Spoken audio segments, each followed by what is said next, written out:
So welcome to the next tutorial of ethical hacking and penetration testing with Kali Linux. So I have told you in the previous tutorial about anonymous footprinting, pseudo anonymous footprinting, and loads of other stuff. So you might be thinking that why footprinting is much important, but you must have already have had some random idea as to why it is that important and what kind of strategy it is exactly. So it allows in terms of security for companies, it allows attackers to know about the complete security posture of the organization, and it is not good, trust me guys. It reduces the attacker's area to specific range of IP address, network, domain names, even remote access. It even allows them to build their own information database about the target's organization security and their weakness to take appropriate action.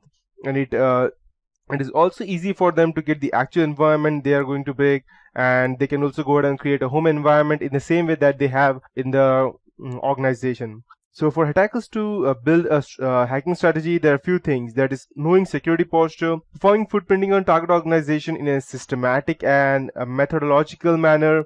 They will be able to get information or complete profile of the organization's security posture. It will also go ahead and reduce their area of attack because they will get a specific amount of IP addresses within which they know that okay, this company has only uses this set of IP addresses, and it will be easier for them to go ahead and hack into them because he already knows what can be. So he just have to guess some specific random things, and by doing a good amount of social engineering, he will even get that.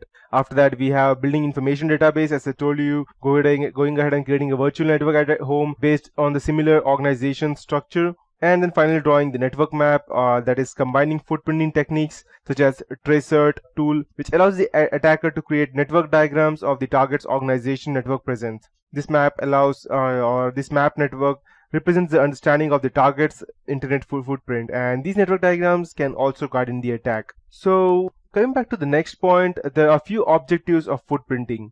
So these objectives, the major objectives of footprinting include collecting the target's network information, system information, and the organization information. And by carrying out footprinting at various network levels, you can gain information such as network blocks, network services, application, system architecture, intrusion detection systems, specific IP addresses, access controls, and many more. And with footprinting, information such as employee names, phone numbers, contact addresses, designations, work experience, and even the employee ID and what is their ID and what is specific amount of salary they get, even each and everything can be obtained. So the first thing that a hacker would do would be to collect information. That would be its objectives. The network information can be gathered by performing a Whois database analysis or trace routing, and it includes domain name, internal domain names, network blocks, IP addresses of reachable system, rogue websites or private websites, TCP and UDP services that the company is running, their access control mechanisms, that is ACLs, and networking protocols, VPN access points, intrusion detection system and how they detect and how they are running on which protocols, analog or digital telephone numbers, authentication mechanisms, and system enumeration. So these things come under the collecting network information. After that, we have the collecting system information such as the users and group names. And if you go and check into an organization, they don't have any specific names such as the users they have. The username is almost the same. Let's say for my PC, let's say if the name of my company is let's say XYZ, or let me take a specific random name, let's say Mercedes for example.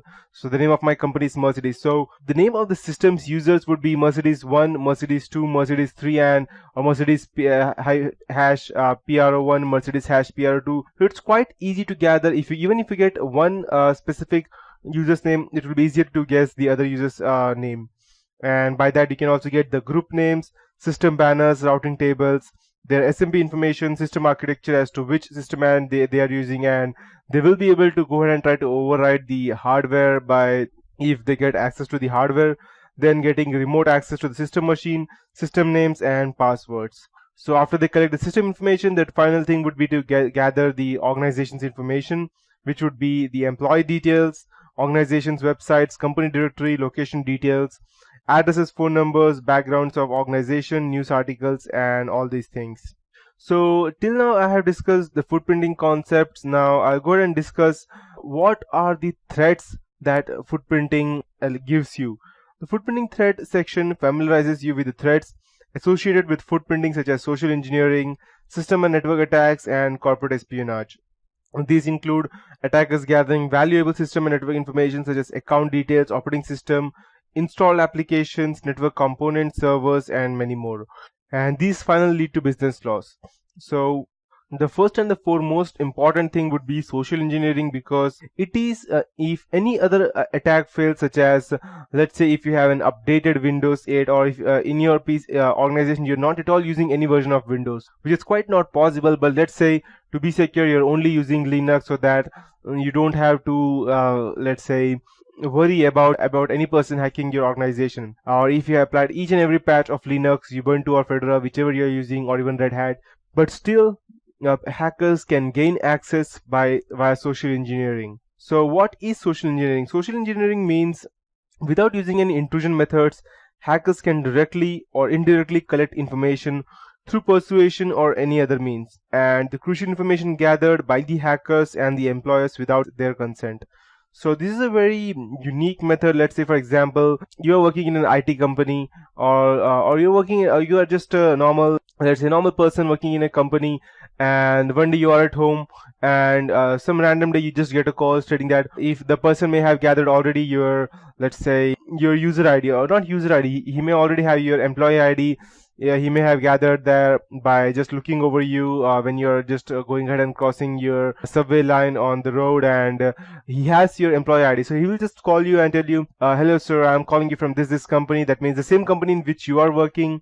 Let's say your name is Adam and you're working for an XYZ company, and this guy sees you and he wants to hack your organization, and so he gathers all the information. So he sees you passing on the road with your ID in your neck, and your employee ID is ABCD@123, let's say, for example.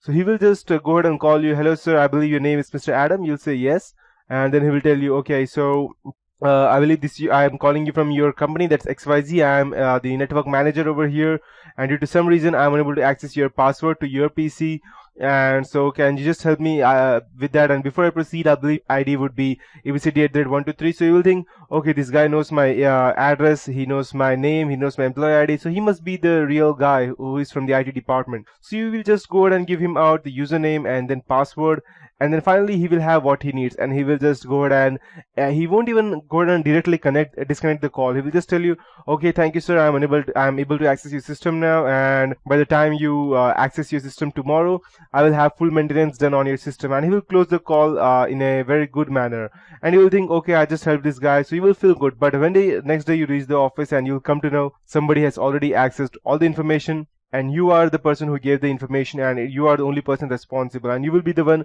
who will be serving jail time, or perhaps you may not even get another job because of your insecurity that you performed. So these are the ways as to how any person can gather information via social engineering attack.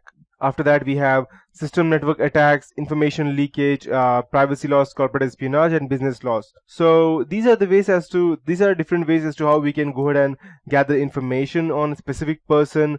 We are using loads of other techniques, and yes. After that, we have footprinting tools, which I will be showing you some practical stuff as to how we can go ahead and gather information. And the most important one is, which I will be showing you later on, would be the Google hacking database. You won't even need any kind of specific tool to hack into any stuff. You would just need a computer. You won't even need any software to install. You won't even need the administrator right to go ahead and just gather information. You just need a computer with the internet access, and just the access of Google is more than enough for you. So yes, so I will be teaching you that in the next tutorial. That is it for this tutorial. In the next tutorial, I'll be teaching you about the footprinting tools and gathering information via Google hacking database.